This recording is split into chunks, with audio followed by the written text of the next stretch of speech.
Oof. All right. We are ready to roll. We're going to start things off with our NBL Small League reporter, Andrew. Well, it's nice to see all you guys. Thank you guys for coming today. Coach Ward, first for you. Just obviously last year you had the trio on the offense with Bentley Hansen, Stevens, Carson Kellogg. Now that they're gone, what have you seen from the players that are stepping into those roles over the offseason? Just like any year, man, you're going to lose great players.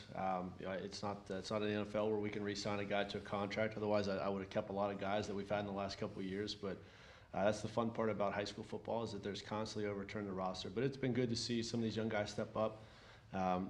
Guys buy into what you're doing. They stick around. You come in freshman year, you kind of learn it. Sophomore, you relearn it, and then you come out as juniors, and it's kind of your turn. So we've seen a lot of juniors step up into their opportunity that they've been working for and waiting on. Paul has stepped up as our lead running back down here. He would love any questions that you might ask for him. But it's been good. It's always fun to see new faces and see what you think they can do and then what they actually are able to do. So it's been a good transition. Obviously, there's losses that are big shoes to fill, but I think we've got some great kids that are going to step into those roles. Yeah, and this could be for you or any of the players. Obviously, you guys accomplished a lot last year, won on the playoff run, won the NBL Small. How do you avoid getting complacent this year, not letting last year's success kind of drag you down and not let you stay focused for this year? I really think on a lot of the guys, and a lot of people are asking, what are you going to do with losing those three guys? I feel like with the guys stepping in, I'm very confident in our team and our capabilities, but we have a lot to prove this year, and I feel like that's what we're going to come out and do week one. And then, I guess, is there anything that you guys feel is different about the offense this year compared to last year, since we might see some new faces this year compared to last? No, schematically, there's never a huge change. There's always the conversation of do you put your scheme for your players, or your players fit your scheme?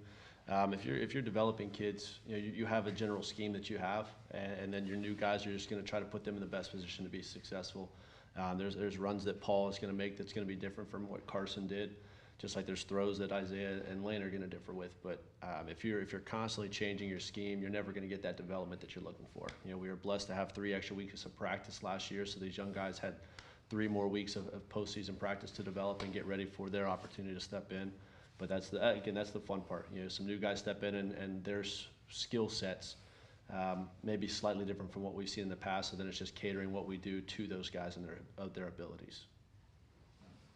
And then losing such big players on and off the field, what have you guys done to step up and fill those roles?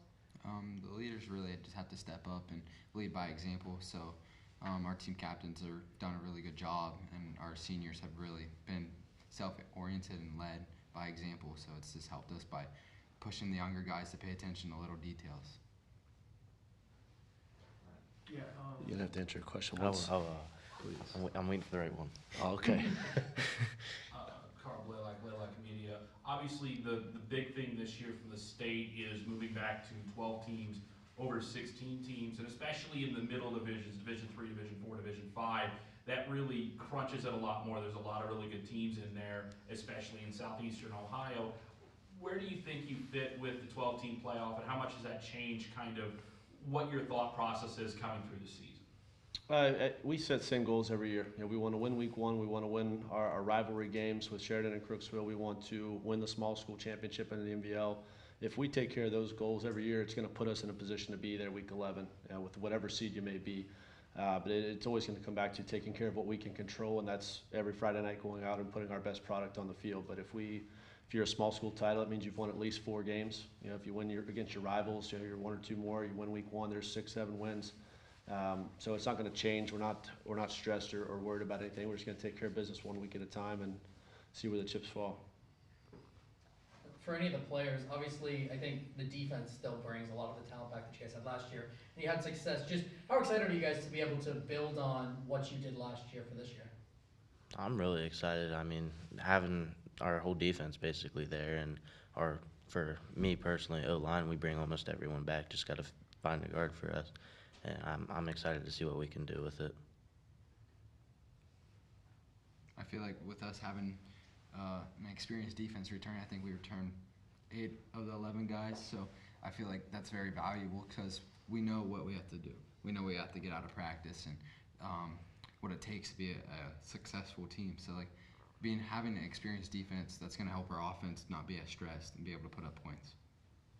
And like you mentioned with the playoffs changing, how much of the playoff games, how much do you take from those to use, because the regular season games can be more important now, because you obviously less teams get in. So what do you take from those playoff games, and how do you use that to help you in the regular season? We just take the experience from it. I mean, those 3 games are 3 extra weeks of practice and 3 extra weeks of putting in effort and that we can use for this year. Yeah, I mean, Paul, stepping into the running back role, Carson just did such a good job in the system. Just tell me, what did you learn from him, maybe last year or whatever? Just tell me the lessons that maybe he showed you. I've always, whatever our coach says, really take that, because it is like Bible pretty much. Mm-hmm. Always hold on to the ball, because if you don't, then you got good touch Bruce. We have a Panther, that's the punishment, right? If you put the ball on the ground. And then, Coach, you have, it looks like almost an identical schedule to last year. So just tell me, obviously only losing 1 game to Tri-Valley last year, there's probably a lot of teams who think that, they have you beat them pretty well last year. Maybe they think they have a shot at you this year. How do you kind of combat maybe that feeling from teams you beat last year? Again, as we said, our goal is always to win the small school division, and typically the team that won it last year, the thought is that you got to defend a title. I've kind of talked with our guys. Urban Meyer's the one that said I kind of stole it, so I'll give him the credit. Caleb Downs talked about they're not defending a titles. A lot of those guys weren't a part of it last year. They're attacking this year to try to do something different. So it's kind of been a chip that I think these guys have put on their shoulder a little bit. All they've really heard from media is that you've lost all these guys, and so it's like, well, hey, I've been here for 3 years. It's my turn now, and I'm the next guy. And so I'm hopeful that our guys have put that on their shoulder and realize that it's their legacy that they're trying to put out there now for their last go around, and to make the most of it. But we don't want to be complacent. We know that there's a lot of guys that stepped out of the locker room, just like there'll be a lot after this year. So we're going to take it 1 week at a time and try to get to where we want to be. I'm curious about the development that Lane Ratliff has had at quarterback, obviously stepping in for this season. Just what have you liked from him in this offseason, and what are you hoping that he can grow on throughout the year? He's one of our hardest workers by far. He spent a lot of time in the spring on the field, a lot of times on air, just working on pass drops, working on his defensive backdrops with nobody out there, with nobody to throw to, just working on his game. He's a perfectionist in a good sense and a bad sense. He wants every throw to be perfect. He puts a lot of pressure on himself to be able to perform for his teammates. But he, just like any first-year starting quarterback, he's going to have some moments where the game is going to seem really big and really fast. He's just going to get more reps to make him feel comfortable. Isaiah, when he took over as a junior, it was fast. The last quarterback snap Lane took was as a freshman on JV, so it's a big jump from a Saturday morning to a Friday night. So we're just, we know that he's going to have to grow and mature as we go, but that's where, with Harrison kind of talked about with the defense bringing back as much experience as we did, and the offensive line being as return areas experienced as they are, really relying on those units to help take some pressure off him. If we can be great defensively and we don't have to score 35 points to win a game, if we can run the football effectively and not have to throw 25, 30 times a game, that's going to help him slowly get to where he needs to be. But he's a true hard worker that's going to put himself in a position to be successful. We just have to minimize the pressure he puts on himself by taking it off him with other guys.